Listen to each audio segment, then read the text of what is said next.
இந்த சாமை அடை எப்படி பண்ணுறதுன்னு பார்த்துருவோம். இப்போ நம்ம இங்கே பாருங்கள், இது சாமை எவ்வளோ எடுத்துருக்கோமோ அதே அளவு இட்லி அரிசி எடுத்துருக்கேன், அதே அளவு துவரம் பருப்பு எடுத்துருக்கேன். இந்த மூணையும்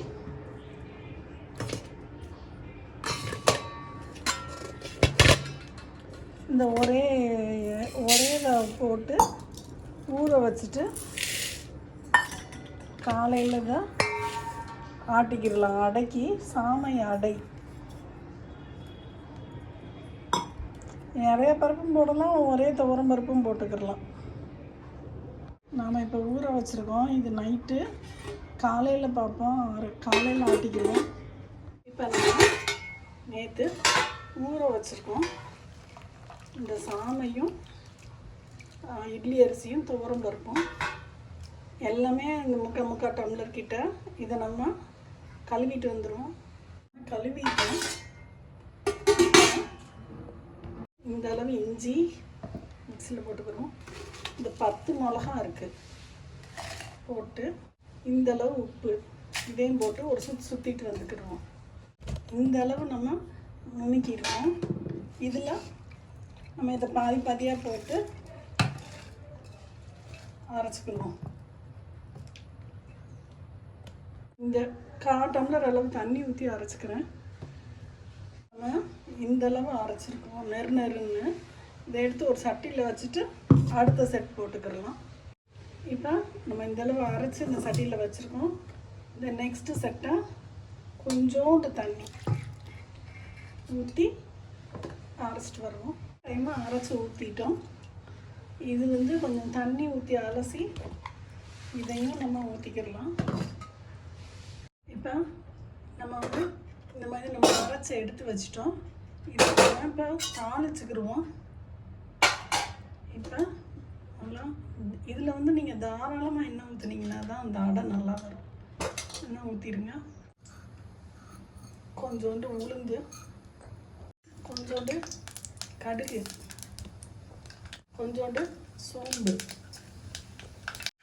நான் வெங்காயமும் பச்சை மிளகாயும் எடுத்து வச்சுருக்கேன். இதையும் போடணும்.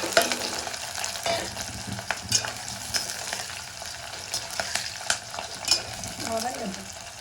நமக்கு இப்போ இந்த மாதிரி லேசாக தான் வதங்கி இருக்குது. இந்த எண்ணெய் சூட்டில் இன்னும் கொஞ்சம் வதங்கணும். அதனால நான் இதோட அடுப்பு ஆஃப் பண்ணிடுவேன். ஒரு 1/4 மணி நேரம் கழித்து நம்ம அடை மாவில் கொட்டிக்கிடலாம். இந்த வெங்காயத்தை நம்ம இந்த அடை மாவில் இப்போ கொட்டிட்டு தோசை ஊற்றிக்கிடலாம்.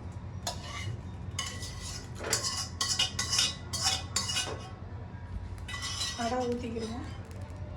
இங்கே பாருங்க, இந்த கன்சிஸ்டன்சியில் நமக்கு மாவு இருக்குது. நம்ம வெங்காயம்லாம் இப்போ நம்ம போட்டுட்டோம். இப்போ இந்த அளவு மாவு எடுத்து நம்ம தோசைக்கல்லில் ஊற்றிக்கிடலாம்.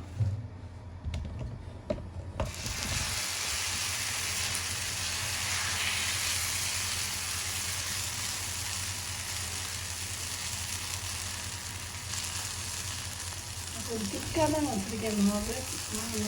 அழுத்தி நீங்கள் பண்ணிட்டீங்கன்னா அது எடுத்துக்கிட்டு வந்துடும். தெரியுதா? ஆயில் ஊற்றிக்கலாம்.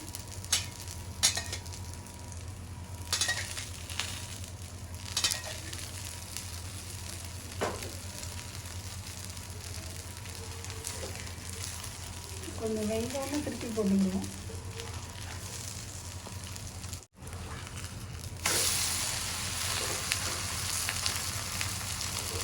வேகட்டும். சிம் போட்டுக்கோங்க. அடுத்த திருப்பி போட்டோம்னா நீங்கள் ஃப்ரையில் கூட வச்சுக்கோங்க. அடுத்து திருப்பி போட்டு பார்ப்போம். செம்ம எம்மியாக வந்திருக்கு. நல்லா அமுக்கி கொடுங்க, அப்போ தான் உள்ளே இருக்கிறதெல்லாம் வேகும். நமக்கு இந்த சாமை அடை சூப்பராக வந்துருச்சு. நெக்ஸ்ட் அடை ஊற்றிக்கிறலாம். நெக்ஸ்ட் ஊற்றிக்கிறோம். நீங்கள் பண்ண முடியலன்னா தண்ணி இந்த மாதிரி பெரிய சட்டியில் தண்ணி வச்சுக்கோங்க. இப்படி ஒரு நெல் கொஞ்சம் விரிச்சிருங்க.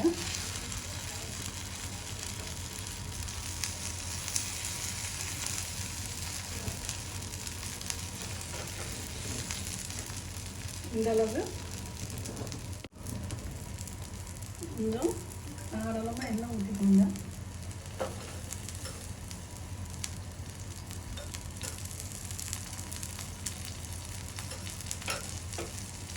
வேகட்டும்.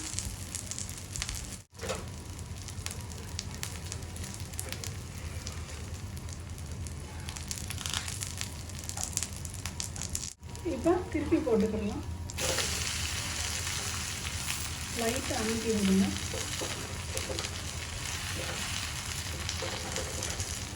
வேகட்டும். இப்போ திருப்பவும். நல்லா வெந்துடுச்சு. எடுத்துடலாம். இதை